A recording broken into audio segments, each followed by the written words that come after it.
বিষয় হচ্ছে বাংলা পাঠদানে প্রযুক্তি ব্যবহারের অন্যতম কার্যকর পন্থা। যুক্তিত কারণে আমি এর পক্ষে অবস্থান করছি। প্রথমে আমি পাঠদানের প্রযুক্তি ব্যবহারের ধারণা প্রদান ও পারম্পরিক আলোচনা করব। বাংলা পাঠদানে প্রযুক্তি ব্যবহারের একটা অন্যতম কার্যকর পথ হলো দূরবর্তী শিক্ষা বা অনলাইন শিক্ষা। প্রযুক্তি ব্যবহারের মাধ্যমে এখন বাসায় বসে বাংলা পাঠদানের জন্য বিভিন্ন ধরনের পাঠ্যপুস্তকের লেখা ও শিক্ষাদি অনলাইন উপলব্ধ হয়েছে। এটি পড়াশোনার আকারে পাঠদান প্রদানের জন্য সুবিধাজনক ও কার্যকর উপাধি হিসেবে প্রযুক্তি ব্যবহার অপরিহার্য। তাই বলা যায় প্রযুক্তি ব্যবহারের মাধ্যমে একমাত্র পাঠদানকে আকর্ষণীয় ও সুন্দর করা যায়। তাই আমরা পাঠদানের ক্ষেত্রে প্রযুক্তিকেই একমাত্র মাধ্যম হিসেবে ব্যবহার করব। ভাষার দক্ষতা উন্নয়নে প্রযুক্তি ব্যবহারের যথাযথ ভূমিকা। ভাষার দক্ষতা উন্নয়নের মধ্যে আমরা বুঝি শোনা, বলা, পড়া ও লেখা। ভাষা হলো যোগাযোগের মাধ্যম, তাই আমাদের সঠিকভাবে যোগাযোগের জন্য ভাষা শেখানো অনেক বেশি জরুরি। বর্তমানে প্রাথমিক স্তরে পাঠ্যবইয়ের 4টি দক্ষতা অর্জনের জন্য প্রণয়ন করা হয়েছে। আর এই 4টি দক্ষতাগুলো অর্জন করার জন্য প্রযুক্তি এমন একটা উপায় যার মাধ্যমে আমরা সহজে খুব সুন্দরভাবে পাঠগুলি সুন্দরভাবে উপস্থাপন করতে পারি। এছাড়া প্রতিটি বিষয় যদি আমরা বাচ্চাদের কাছে তুলে ধরতে চাই, সেক্ষেত্রে আমাদের অবশ্যই প্রযুক্তিটা ব্যবহার করতে হবে। আর প্রযুক্তির মাধ্যমে শিক্ষার্থীরা খুব সুন্দর করে তার পাঠটা বুঝতে পারে, চোখে দেখবে এবং সেটা সে প্রকাশ করতে পারবে। তাই আমি মনে করি আমাদের জীবনের ক্ষেত্রে বা বাচ্চাদের প্রয়োজনের ক্ষেত্রে এই প্রযুক্তি ব্যবহার করাটাই একমাত্র মাধ্যম। এবং আমার বক্তব্য নিয়ে শেষ করছি। ধন্যবাদ। বাংলা পাঠদানে প্রযুক্তির ব্যবহারের অন্যতম কার্যকর পন্থা। এ ব্যাপারে প্রথম বক্তা সুন্দরভাবে পক্ষে অবস্থান নিয়ে তার সুন্দর বক্তব্য উপস্থাপন করেছেন। এই পর্যায়ে আসবে বিপক্ষ দলের বক্তা। প্রথম বক্তা বাংলা পাঠদানে প্রযুক্তির ব্যবহারই অন্যতম কার্যকর পন্থা। এ ব্যাপারে যুক্তি খণ্ডন করে আপনি আপনার বক্তব্য উপস্থাপন করবেন। পাপিয়া।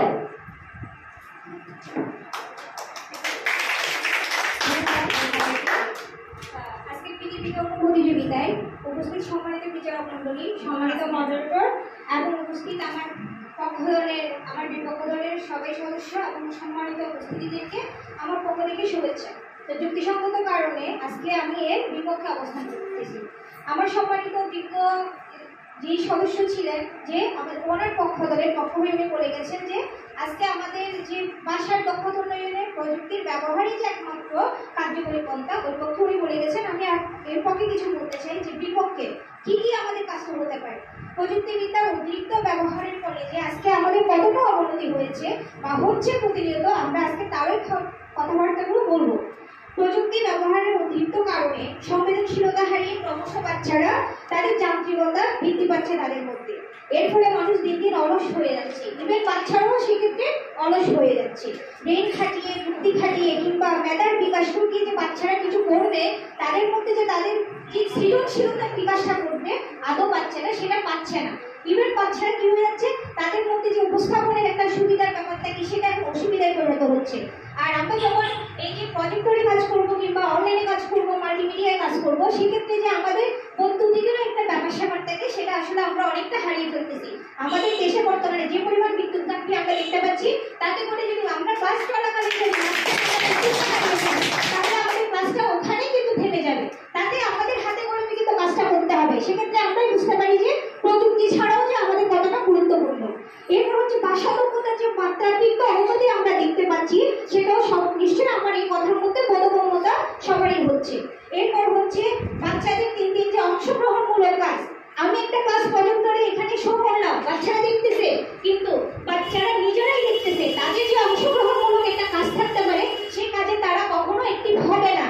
এই ক্ষেত্রে আমাদেরকে অবশ্যই তাদেরকে অংশগ্রহণমূলক কাজ যদি আমরা করাতে চাই, তাদেরকে হাতে কলমে আমাদেরকে শিক্ষা দিতে হবে।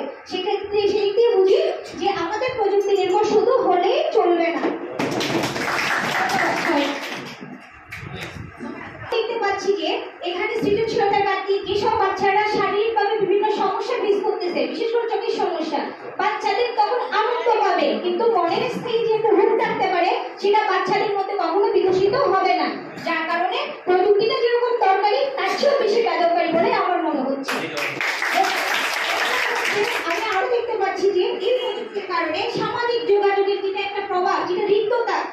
বন্ধুত্বটা দিন দিন কমে যাচ্ছে বাচ্চাদের মধ্যে। বাচ্চারা আসলো, তারা তাদের মতো বসলো, টিচার আসলো, ক্লাস করলো, কিন্তু বাচ্চারা কি হচ্ছে ওই বোর্ডের দিকে কিংবা প্রজেক্টরের দিকে তাকিয়ে আছে। বাচ্চারা যে বাচ্চাদের মাঝখান থেকে কিছুটা খাটিয়ে কাজ করবে সেটা আসলে তারা পাচ্ছে না। সেদিক দিয়ে তারা ব্রেনে কাটিয়ে তাদের মধ্যে দেখা যাচ্ছে। এটা আমি মনে করি যে আমার ওই দিকের পক্ষ থেকে যিনি বলছেন উনি যেভাবে বলছেন, আমার দিক থেকে আমি যেটা মনে করি সেটা আদৌ ভালোর চেয়ে খারাপটাই বেশি হচ্ছে বলে আমার মনে হয়। ধন্যবাদ সবাই।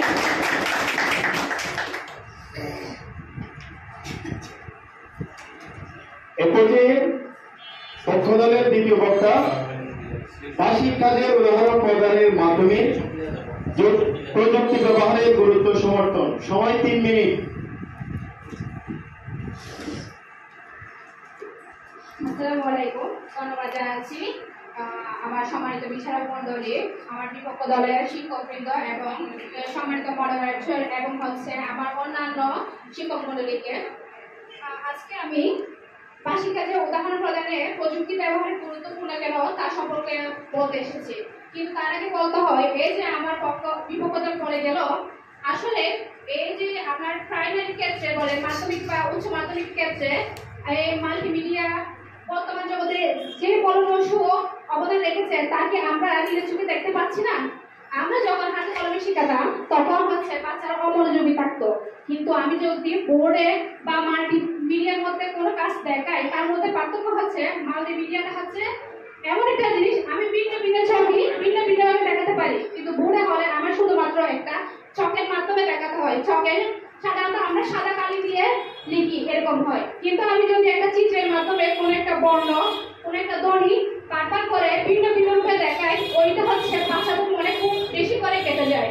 আমি যে জিনিসটা বাচ্চাদের শিখাই সেই জিনিসটা আমাদের যেভাবে হচ্ছে আমি একবার বলি দুবার বলি সে যেভাবে শিখবে, কিন্তু সে যদি ছড়ার মাধ্যমে বিভিন্ন হচ্ছে আপনার একটা উদাহরণ হিসেবে বলতে চাই, আমাদের ছোটবেলাতে এই যে কবিতাটি যদি আমি আমার মুখে বলি এবং হচ্ছে মাল্টিমিডিয়া বা আমি অডিও প্লেয়ারের মাধ্যমে শিখাই, তার মধ্যে অনেক পার্থক্য আছে। কারণ শিশুরা হচ্ছে আবেগপ্রবণ, তারা চায় অভিনয়, তারা চায় হচ্ছে আপনার আবেগ সৃষ্টির মাধ্যমে কাজগুলো করার জন্য। তাহলে কি আমাদের মাল্টিমিডিয়া বা প্রজেক্টর বা অডিও প্লেয়ার, আমার মোবাইল ফোন বা ল্যাপটপ কম্পিউটার এগুলো কি শিক্ষার ক্ষেত্রে দরকার নেই? অবশ্যই আছে। আপনি একটু দেখতে পারেন উন্নত বিশ্বে আমরা যেখানে বলি আমাদের পড়ালেখার মান কম, আমি যদি বলতে চাই উন্নত বিশ্বে প্রজেক্টর ছাড়া, আপনার হচ্ছে অডিও প্লেয়ার ছাড়া, আপনার হচ্ছে মোবাইল ফোন ছাড়া তাদের পড়ালেখা চলেই না বলতে হয়। তাহলে আমরা কি করতে পারি? এটা আমার চোখ নষ্ট করে দিচ্ছে বলে আমি মাল্টিমিডিয়ার দিকে তাকাবো না, নাকি আমার বাচ্চাকে আরো সমৃদ্ধশালী করার জন্য আমি এই প্রযুক্তি ব্যবহার করব? আপনারা বলুন আজকে শিশুরা যে নতুন নতুন প্রযুক্তি ব্যবহার করে নতুন নতুন চিন্তাধারা মাথার মধ্যে আনছে, তাকে সত্যি ভুল? আমার বিপক্ষ দলে যা বলে দিল তাকে সঠিক? আপনারা বিবেচনা করুন। আজকে কম্পিউটারে একটা গেম তৈরি করতে হলে আপনাকে বলতে হচ্ছে না, আপনার বাচ্চা ইউটিউব থেকে নিত্য নতুন জ্ঞান অর্জন করে তারা নিজ থেকে একটা গেম তৈরি করতে পারছেন। আমরা যে কোডিং শিখে নিত্য নতুন গেম শেখানো হয়, কোডিংটা আমাদের প্রাইমারি লেভেলে যুক্ত করা হয়েছে। তারপরে আমরা নতুন নতুন গেম যেভাবে শিখছি, নতুন নতুন কলা কৌশল শিখছি, আমরা আজকে যে কোনো পর্যায়ে গেলে, আন্তর্জাতিক পর্যায়ে গেলে আমরা দাঁড়াতে পারবো, বলতে পারবো আমরা বাংলাদেশি, আমরাও পারি, আমরাও দেখিয়ে দিব।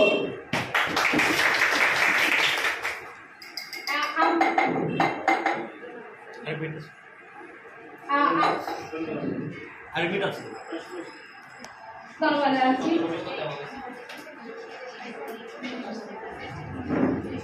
ধন্যবাদ।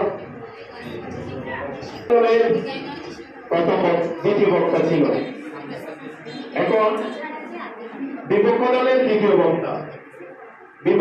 দ্বিতীয় বক্তা আছে চিত্রা।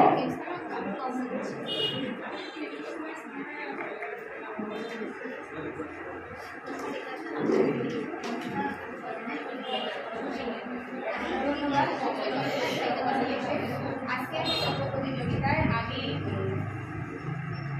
বিপক্ষে অবস্থান করছি। আমার প্রতিপক্ষ দলের দ্বিতীয় বক্তা বলে গিয়েছেন, ওনার প্রশ্নটা ওনাকে ধন্যবাদ জানাই। প্রথমে উনি পক্ষে বলেছেন, কিন্তু ওনার কিছু কিছু জায়গায় আমার কিছু প্রশ্ন রয়ে গিয়েছে। উনি বলেছেন বাচ্চারা গেমস তৈরি করছে, গেমসের ফলে অনলাইনের কারণে ওরা অনেকটা সময় গেমসের পেছনে কাটিয়ে দিচ্ছে। আর ওরা যে শ্রেণীকক্ষে উনি শুধু প্রযুক্তি নির্ভর বলেছে। আদিকাল থেকে আমরা পড়াশোনা করে এসেছি, তখন প্রযুক্তি ছিল না, তখন কি আমাদের কোনো পড়াশোনা হয়নি, আমরা তখন পড়াশোনা করিনি? এই প্রশ্নটা আমি ওনার কাছে রেখে গেলাম। এরপর আসছে গেমসের ফলে বেশিক্ষণ ওরা প্রযুক্তিতে সংযুক্ত থাকার কারণে ওদের চোখের সমস্যা, মেরুদণ্ডের সমস্যা, ইভেন ওদের মানসিক স্বাস্থ্য একদম ঝুঁকিপূর্ণ। গেমসের কারণে তারা পড়াশোনার সময়ও কিন্তু ওইখানে অপচয় করে ফেলছে। প্রযুক্তি নির্ভরতার কারণে বাচ্চারা নিজেরা বোর্ডে লিখেন না, খাতায় লিখে না, যার ফলে ওদের আমাদের বিভিন্ন বর্ণ, ধ্বনি এসব বিষয়ে নিজে করার যে কাজগুলো ওদের কোনো সক্রিয় অবদান নেই। আর ভাষিক কাজে যদি আমি কোনো একটা পাঠ শুরু করি, ওখানে আমি প্রথমে আবেগী করার জন্য আমার কেন প্রযুক্তি লাগবে? শিক্ষকই ওদের সব থেকে আবেগের জায়গা। ওদের শিক্ষক যেটা করবে সেটা ওরা খুব তাড়াতাড়ি গ্রহণ করবে, সেখানে কেন আমরা প্রযুক্তি নির্ভর হব? শিক্ষক আবেগ সৃষ্টির জন্য আমরা চাইলে শুধু প্রযুক্তির উপরই কি নির্ভর হব? বাচ্চাদের থেকে বিভিন্ন রকমের শব্দ শুনতে পারি, ওদের শব্দ থেকে আমরা নির্ধারিত বর্ণটা বের করে আনার চেষ্টা করব।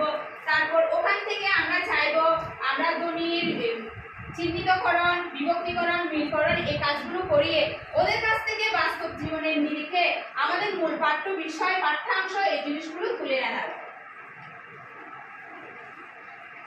আর প্রযুক্তি নির্ভরের দিক থেকে উনি আমাদের সাথে উন্নত বিশ্বের সাথে তুলনা করেছেন, কিন্তু আমার প্রশ্ন হচ্ছে উন্নত বিশ্বের জীবনযাত্রা আর আমাদের জীবনযাত্রা কি সমান? আমাদের আর্থিক অবস্থা ওদের আর্থিক অবস্থা উনি কি তুলনা করে দেখেছেন? আমাদের প্রত্যন্ত অঞ্চলের প্রতিটা পরিবারের পক্ষে কি মোবাইল অ্যান্ড্রয়েড ফোন কেনা কি সম্ভব? প্রত্যন্ত অঞ্চলে এখনো বিভিন্ন জায়গায় আমাদের ইলেকট্রিসিটি পৌঁছায়নি। আর বর্তমানে আমাদের ইলেকট্রিসিটির কি পরিমাণ ঘাটতি সেটা তো আমরা আমাদের নিজেদের কাজে বুঝতে পারি।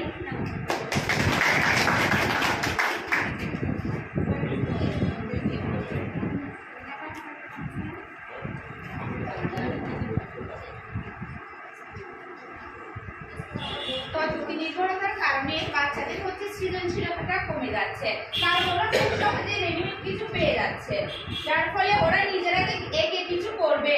যেমন প্রযুক্তি যখন ছিল না, আমরা শিক্ষকরা বিভিন্ন প্রাকৃতিক দৃশ্য বা ছবি এঁকে নিয়ে আসতাম, তারপর বাচ্চাদেরকে বলতাম এঁকে নিয়ে আসার জন্য।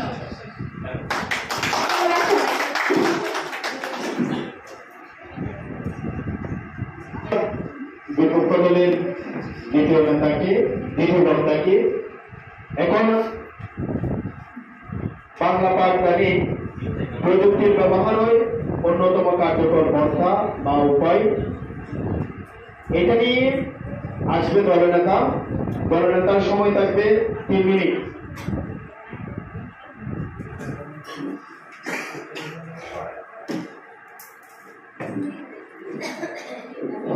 ধন্যবাদ। উপস্থিত বিচারক মণ্ডলী এবং মডারেটর এবং আমার বিপক্ষ দলের সহকর্মী এবং আমার পক্ষ দলের সহকর্মী এবং উপস্থিত সবাইকে আমার শুভেচ্ছা এবং স্বাগত। আজকে আমাদের বিতর্কের বিষয় হচ্ছে বাংলা ভাষার প্রযুক্তি ব্যবহারের অন্যতম কার্যকর পন্থা বা উপায়। সর্বদা আমি পক্ষ দলের দলনেতা হিসেবে আছি। আমার বিষয় হচ্ছে ডিজিটাল কন্টেন্টের অভিজ্ঞতার আলোকে কার্যকর বাংলা পাঠদানে প্রযুক্তি ব্যবহারের যৌক্তিকতা উপস্থাপন। বর্তমান প্রযুক্তির সাথে আধুনিকতা করতে অবশ্যই একজন শিক্ষকের প্রযুক্তির ব্যবহার সম্পর্কে সর্বোচ্চ ব্যবহার সম্পর্কে আমাদের কি করতে হবে? নিশ্চিত করতে হবে। সময় যত এগোচ্ছে জীবনের বিভিন্ন ক্ষেত্রে তথ্য প্রযুক্তির গুরুত্ব ততই বৃদ্ধি পাচ্ছে। সে সঙ্গে প্রতিনিয়ত নিত্য নতুন আবিষ্কার তথ্য প্রযুক্তির ক্ষেত্রে একের পর এক গুরুত্বপূর্ণ সংযোজন ঘটিয়ে চলেছে। সেক্ষেত্রে ব্যাপকভাবে তথ্য প্রযুক্তির ব্যবহারের প্রভাব ও হচ্ছে প্রতিনিধিত্ব, যেটা আমরা আমাদের ট্রেনিং চলাকালীন সময় আমরা বুঝতে পারছি। সেটা শিক্ষায় উপযুক্ত প্রযুক্তি ব্যবহারের মাধ্যমে একাধিক শিক্ষক নিজেকে আধুনিক মানুষ হিসেবে উপস্থাপন করতে সক্ষম হয়। তাছাড়া প্রযুক্তির অবদানের পরিবর্তনের ছোঁয়া লেগেছে। এরপর হচ্ছে আমরা প্রযুক্তির মাধ্যমে হচ্ছে আমরা বিমূর্ত বিষয়গুলোকে আমরা মূর্ত বিষয় হিসেবে তুলে ধরতে পারি। তাছাড়া আমাদের বাংলাদেশ সরকার তথ্য প্রযুক্তি বিভাগ প্রাথমিক বিদ্যালয়গুলিতে laptop, projector, smart TV, sound system সহ আইসিটি উপকরণ সরবরাহ করেছে, যেটা আমরা শিক্ষাক্ষেত্রে ব্যবহার করতে পারি, অ্যাপ্লাই করতে পারি আমাদের পাঠদানের ক্ষেত্রে। সেটা হচ্ছে আমাদের সরকার সেটা চিন্তা করে বর্তমান প্রযুক্তি ব্যবহারের উপকারিতা এবং এটা কতটুকু কার্যকর শিক্ষাক্ষেত্রে সেটা নিচ্ছে ওনারা আমাদের উপমহলে যারা আছেন আমাদের উত্তরতর কর্তৃপক্ষ তারা নিশ্চয়ই এটা নিয়ে গবেষণা করছেন। গবেষণা করে হয়তো এই প্রযুক্তি ব্যবহারটা আমাদের এখানে পাঠদান আমাদের শিক্ষাক্ষেত্রে পাঠদানের ক্ষেত্রে সংযোজন করেছেন।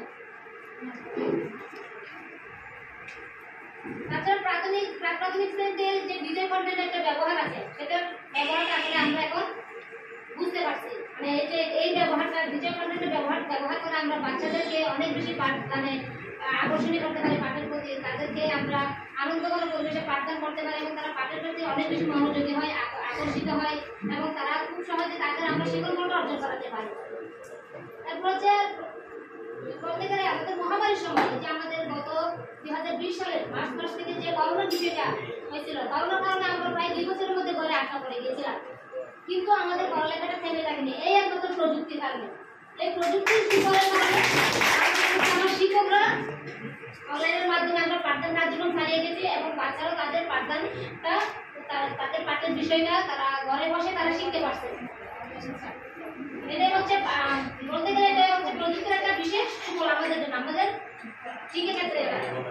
এবং এটা বর্তমানে পঞ্চম থেকে পঞ্চম শ্রেণী পর্যন্ত প্রতিটি বিষয়ে আকর্ষণীয় মাল্টিমিডিয়া কন্টেন্ট ব্যবহার করে আমরা শিক্ষার্থীদেরকে বোধগম্য পাঠদান করতে পারি এবং তাদের এটা শিক্ষণটা অনেক বেশি স্থায়ী হয়, তারা এটা পাঠের প্রতি অনেক বেশি মনোযোগী হয়। এবং এই যে আমরা যখন কোনো ছবি পাঠ দিতে যাই তখন আমরা ছবিটা মাল্টিমিডিয়া প্রজেক্টের মাধ্যমে যখন আমরা দেখাই, আমরা যখন স্লাইডে দেখাই তখন তারা অনেক বেশি এটার প্রতি তারা মানে ভাবাবিষ্ট হয়ে যায় এবং তারা এটা নিয়ে চিন্তাটা বেশি করে এবং চিন্তার প্রতিফলনটা যেটা আমরা বলতে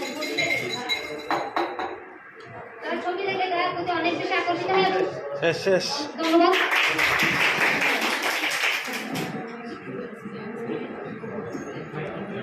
কন্টেন্টের অভিজ্ঞতার আলোকে কার্যকর বাংলা পাঠদানের প্রযুক্তি এ ব্যাপারে দলনেতা রিফাত সুলতানা বক্তব্য রেখেছিলেন। এখন ডিজিটাল কন্টেন্টের অভিজ্ঞতার আলোকে কার্যকর পাঠদানের প্রযুক্তি ব্যবহার কেন পরস্পর বিরোধী তার ব্যাখ্যা উপস্থাপন করবে বিরোধী দলীয় নেতা লোকমান।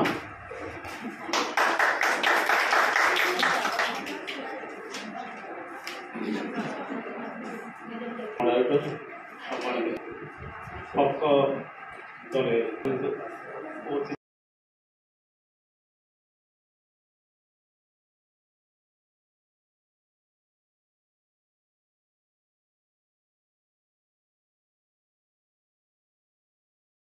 প্রশিক্ষণের মাধ্যমে পাঠদান কাজ চলছিল। এর প্রভাবে বর্তমান ওই ক্লাস 4-5 যে শিক্ষার্থী আছে, এই শিক্ষার্থীদেরকে নিয়ে আমরা সবাই কষ্ট আছি কিনা আপনারা একটু ভেবে দেখুন। কারণ এরা বাড়িতে, যদিও আমরা বলি দূরবর্তী শিক্ষার মাধ্যমে ওদেরকে কি পাঠদান করা হয়েছিল। তো আরেকটা বিষয় আপনারা লক্ষ্য করবেন, করোনাকালীন সময়ে যে পাশ করেছিল এমন ডাক্তার আছে যারা MBBS নাকি করতে পারে না, লিখতেও পারে, এমনও ডাক্তার আছে। তো যদি ওই প্রযুক্তির মাধ্যমে যদি হাতে কলমে শিক্ষার মতো কার্যকরী কোনো পদক্ষেপ থাকতো তাহলে এদের এই অবস্থা হতো না। তো আমরা যে আমাদের বিষয় বাংলা পাঠদানের প্রযুক্তি ব্যবহারের যে অন্যতম প্রধান কার্যকরী সহায়ক প্রযুক্তি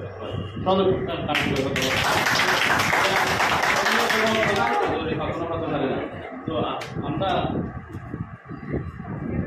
যে বিভিন্ন বক্তারা সুন্দর যে বক্তব্য উপস্থাপন করেছেন, তো মানে প্রযুক্তির অপব্যবহারে স্বাস্থ্যগত ঘাটতি, শারীরিক ঘাটতি, আর চোখের সমস্যা, আর্থিক সমস্যা, অনেক সমস্যা। তো এগুলো বিবেচনায় রেখে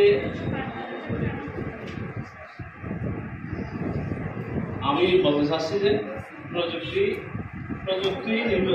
বাংলা পাঠদানের প্রযুক্তির ব্যবহার হয় অন্যতম প্রধান কার্যকরী পন্থা নয়, এটা সরকারি পন্থা। এগুলো আমার বক্তব্য শেষ করছি।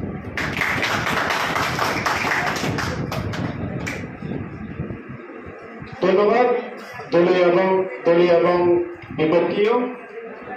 এখন আমাদের আজকের বিষয় ছিল বাংলা পাঠদানের প্রযুক্তির ব্যবহারের অন্যতম কার্যকর পন্থা বা উপায়।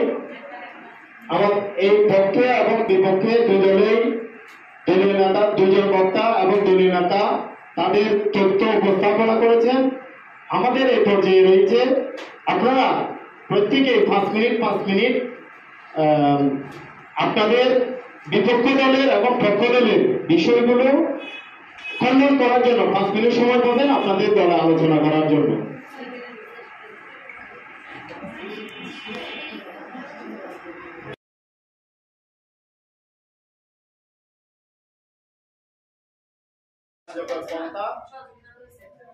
এখানে দুটো দল ছিল, একটা ছিল পক্ষে আর একটা ছিল বিপক্ষে। আমরা দীর্ঘ পক্ষে বিপক্ষে প্রথম বক্তা, দ্বিতীয় বক্তা এবং দলনেতার বক্তব্য আমরা শুনেছিলাম। এখন পক্ষীয় দলনেতা বিপক্ষ দলের যুক্তির তর্কগুলো খণ্ডন করার জন্য অনুরোধ জানাচ্ছি। সময় 2 মিনিট এবং 2 মিনিটে আমরা সতর্ক সংকেত দেব, এর বাইরেও আরো 30 সেকেন্ড সময় পাবেন। ধন্যবাদ আমাকে আবার যুক্তি করার সুযোগ দেওয়ার জন্য। আচ্ছা, আমাদের বিষয় ছিল, আজকে বিষয় ছিল বাংলা বিষয়, পাঠদানের প্রযুক্তি ব্যবহারের অন্যতম কার্যকর পন্থা। আচ্ছা, আমাদের বিপক্ষ দলের দ্বিতীয় বক্তা বলেছিলেন যে আমরা আদিত কালে কি আমরা পড়াশোনা করি না? হ্যাঁ, আমরা আদিত কালে পড়াশোনা করেছি, কিন্তু আমরা কি তাই বলে কি আমরা আদিত কালে থেকে যাবো? আমরা কি বিশ্বের কাল নিয়ে চলবো না? এই 1950 সালে আমরা থেকে যাবো। বাচ্চারা অলস হয়ে যাচ্ছে। বাচ্চারা কেন অলস হচ্ছে? অলস আমরা গার্ডিয়ানরা, আমরা আমরা বাড়াচ্ছি। প্রত্যেকটা নিউটনের কিছু সূত্র আছে, প্রত্যেক ক্রিয়ার একটা বিপরীত প্রতিক্রিয়া আছে। তো আমরা মোবাইলটা আমাদের ভালো দিকে আমরা ব্যবহার করবো। এখন মোবাইলটা যদি আমি বাচ্চাকে বলি তুমি বাচ্চা বা তুমি খেলা করো, তারপর ওদিকে যদি আমি মোবাইল টাইম করতে থাকি, তাহলে বাচ্চাটা মোবাইলের প্রতি অবশ্যই রিফ্লেক্ট হয়ে যাবে। সেদিক থেকে এটার জন্য আমরা নিজেরাই দায়ী। এটা আমরা বাচ্চাদেরকে আমরা দায়ী করতে পারবো না, কারণ আমরা বাচ্চাদেরকে আমরা যেদিকে নিয়ে যাবো বাচ্চা ঠিক সেদিকে যাবে। ঠিক আছে, এরপর হচ্ছে চোখের সমস্যা। চোখের সমস্যার বিষয়টা আসলে এটা হচ্ছে চোখের সমস্যা, এটা অতিরিক্ত প্রযুক্তি ব্যবহারে। এই যে আমরা বললাম বাচ্চারা বেশি অ্যান্ড্রয়েড সেটের প্রতি আসক্ত, চোখের সমস্যা। এই চোখের সমস্যাটা আসলে এটা হচ্ছে আমরা ধরে নিতে পারি একটা গড গিফটেড, এটা একটা মানে সৃষ্টিকর্তা প্রদত্ত সমস্যা হতে পারে। সেই ক্ষেত্রে আমরা হচ্ছে নিরাময় ব্যবস্থা হিসেবে আমরা ডাক্তার দেখাতে পারি। এবং আমরা এখন বাচ্চারা এখন আমাদের বলতে আমাদের দেশে এবং আমাদের যে স্থানীয় দোকান আছে, আমাদের মানে বিভিন্ন রকমের যে খাবারগুলো দেখা হয়েছে, যে বলতে পারি আমরা প্যাকেট জাতীয় খাবার বা জাঙ্ক ফুড, এই খাবারগুলো থেকে আমরা বাচ্চাদেরকে দূরে রাখতে পারি। আমরা নিজেদের বাড়িতে তৈরি করা খাবার খাওয়াতে পারি, যেটা রুচিসম্মত এবং স্বাস্থ্যসম্মত খাবার আছে, যেমন কচু শাক বলতে পারেন বা বিভিন্ন মানে আয়রন সমৃদ্ধ খাবার যেগুলো আছে, আমরা সেগুলো চোখের সমস্যা দূর করে খাওয়াতে পারি। বিশেষ করে মূল কথা হচ্ছে আমরা যখন রোগ প্রতিরোধ ক্ষমতা কমে যায় এবং যেটা আমাদের শরীরে বিভিন্ন অঙ্গ প্রত্যঙ্গের ক্ষতি হওয়ার সম্ভাবনা থাকে, সেই বিষয়ে আমরা বিদ্যুৎ ঘাটতি। এই যেমন আমরা অনেক সময় কি করি, অকারণে আমাদের ফ্যানের ব্যবহার, রান্না করলাম, লাইট জ্বালিয়ে রান্না শেষ, লাইট জ্বালিয়ে আমরা চলে আসলাম। অথবা যেমন যদি শহরাঞ্চলের কথা বলি, লাইনের গ্যাস, যেটা লাইনের গ্যাসের ক্ষেত্রে আমরা কি করি, ওই যে আমাদের একটা গ্যাস লাইট থাকে, আমরা কি করি জ্বালানোর পরে ওই একটা কাঠি খরচ করার পরে আমরা কি করি পুরো গ্যাসের চুলাটা জ্বালিয়ে রাখি। আমাদের এখানে মূল বিষয় ছিল বাংলা পাঠদানের প্রযুক্তি ব্যবহারে কার্যকর পন্থা, কিন্তু আমাদের বিপক্ষ দলের সবাই বলে গেছে প্রযুক্তির অপব্যবহার। এখানে কিন্তু আমরা প্রযুক্তিটা কিভাবে ব্যবহার করতে পারি, কিভাবে আমরা এটা শিশুদেরকে আমরা প্রযুক্তি ব্যবহার করে ভবিষ্যতের দিকে নিয়ে যেতে পারি, উন্নয়নের দিকে, সেই বিষয়ে বলা হয়েছে। কিন্তু আমরা প্রতিপক্ষ দল বারবার প্রযুক্তির অপব্যবহার। ধন্যবাদ। বাংলা পাঠদানের যুক্তি খণ্ডন শেষ হলো। এখন রয়েছে বাংলা পাঠদানের প্রযুক্তির ব্যবহারই অন্যতম কার্যকর পন্থায় বিপক্ষ দলের প্রথম দলের পক্ষ দলের যুক্তি তর্কগুলো খণ্ডন করার অনুরোধ জানাচ্ছি। ধন্যবাদ। আমার বিষয়ে যিনি পক্ষে করতে পারবেন দলনেতা।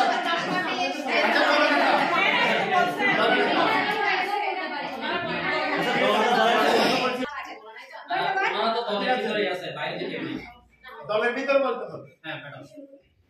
ধন্যবাদ। আমরা আমরা তার জন্য সরি বলতেছি যে উনি একটু সংযোগের সমস্যা। এখন শুরু করতেছি। ধন্যবাদ। দেখেন, আমাদের বিজ্ঞ দলের যারা ছিল পক্ষে অবস্থান করেছিলেন তারা আমাদেরকে বলেছিলেন যে এই প্রযুক্তির ব্যবহারটা মানে সৎ ব্যবহারটা উনি বুঝেছেন, কিন্তু আমরা কখনোই বলিনি যে একমাত্র প্রযুক্তিটাই কিন্তু অন্যতম পন্থা বলিনি আমরা, এবং পন্থা এটা আমার অভিজ্ঞদের খেয়াল করা উচিত। এরপরে তিনি বলছেন যে আবিষ্কারটা যে পরিমাণ দেওয়া দরকার ওই পরিমাণ এফোর্ট কিন্তু আমাদের দেশে এখনো হয় নাই। সরকার আমাদেরকে প্রযুক্তিগত ডিভাইসগুলো দিয়েছেন, কিন্তু এখন আমরা নিজেরাই কি বলতে পারবো যে একটা স্কুলে যতজন আমাদের টিচার আছে এতজন টিচারের পক্ষে প্রতিটা ডিভাইস কি এখনো আসছে? এরপর যেখানে বলা আছে এক নাগারে 1 ঘন্টার বেশি টিভি দেখা যাবে না, সেখানে যদি আমার বাচ্চারা এতক্ষণ ধরে মাল্টিমিডিয়া প্রজেক্টরে ক্লাস করে তার কি অবস্থা আরো আসতেছে যে সরকার আমাদেরকে যেভাবে অনুদান দিচ্ছে সেইভাবে আমাদের প্রত্যন্ত অঞ্চলের বাচ্চারা কিংবা বাচ্চার গার্ডিয়ানরা এখনো সচেতন না, যার কারণে আপনি পড়াশোনা করেছেন আপনার বাচ্চাকে আপনি মাল্টিমিডিয়া ক্লাসের জন্য পরের দিনের জন্য আপনি কি করতে পারবেন, প্রিপেয়ার করতে পারবেন। বাট যে গার্ডিয়ানরা সচেতন না তাদেরকে কিভাবে আপনি ওদেরকে গিয়ে গুগলে সার্চ করে কি আপনার দ্বারা বাড়িতে গিয়ে করে দেওয়া সম্ভব? তখন পরের দিন সেটাও আমার প্রশ্ন ওখানেই থেকে গেল। দেখেন, এরপর করোনার যেটা বলছেন, করোনার মাধ্যমে আমরা প্রযুক্তিগতভাবে অনলাইনে ক্লাস নিয়েছি, কিন্তু কয়জন বাচ্চাকে আমরা ফোনে ট্রাই করে ফোনের কাছে আনতে পেরেছি? আমি নিজেও ক্লাস নিয়েছি, কিন্তু আমি কখনো কোনো বাচ্চাকে একটা ক্লাসে যদি 50 জন বাচ্চা থাকে আমি 10 জন বাচ্চাকে কখনো ফোনে অ্যাড করাতে পারিনি। সেটা আমাদের ব্যর্থতা না, আমরা যেটা দেখতে পাচ্ছি আমাদের বাংলাদেশটা কিন্তু উন্নয়নশীল বলছে, আমি মনে করি এখন এটা উন্নয়নশীল হতে পারে না, এটা এখনো উন্নততেই থেকে গেছে। যার কারণে আমরা প্রতিটা সেক্টরে যেভাবে আমরা বাধাগ্রস্ত হচ্ছি, এই যে প্রযুক্তি দেখার কতটা অবনতি, এই যে আমরা চালিয়ে যাচ্ছি আমাদের মুখ দিয়ে, কিভাবে সম্ভব? আর আপনি বলছেন বাচ্চা শিখবে, আনন্দ পাবে। আমার উদ্দেশ্যটা হচ্ছে বাচ্চা শিখাটা, বাচ্চাকে আনন্দ দেওয়া না। আমি আবেগী হয়ে বাচ্চাকে আনন্দ দিতে পারি, তার মানে না যে আমাকে শুধু প্রজেক্টরে দিতে আমার অভিজ্ঞতা তারা বলে গেছেন যে আমি শুধু গবেষণা করে দেখেছি চট্টগ্রামে শুধুমাত্র 20% মূল্যায়ন করা গেছে যে বাচ্চারা করোনাকালীন কতটা উন্নতি করেছে, আপনারাই মিলিয়ে নেন। এরপর প্রযুক্তি শিক্ষণটা কখনো ওদের মধ্যে স্থায়ী হয় না, আমাদেরকে এই দক্ষতার হাতে কলমে গড়িয়ে তাদেরকে করতে হবে। যাদের শারীরিক প্রতিবন্ধকতা আছে তাদেরকে তো আমরা পিছিয়ে রাখতে পারবো না, যার চোখের সমস্যা যার কানের সমস্যা তাকেও কিন্তু সমান তার আমাকে কাজ করাতে হবে। সেক্ষেত্রে আমাদেরকে